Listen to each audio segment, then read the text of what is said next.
Melt the butter on low heat until it completely turned into liquid.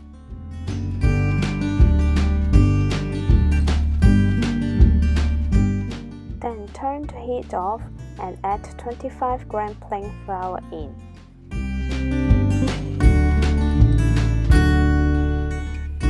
Use a balloon whisk to combine flour and butter together until it forms a roux. The roux should be moist and thick. Then return the roux to low heat to cook for 1 minute.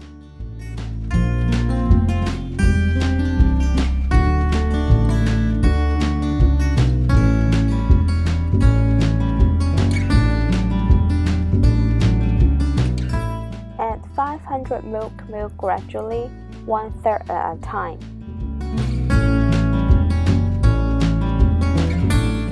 Then constantly whisk the sauce to avoid any lumps.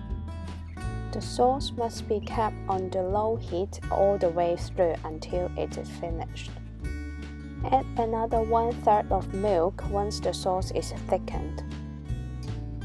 Repeat the process of whisking and add the milk until the sauce is finished.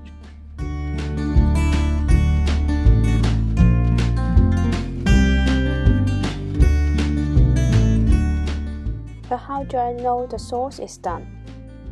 You could use a metal spoon to test. There should be a layer of sauce coating on the spoon's back. It's the sign of a thickened sauce.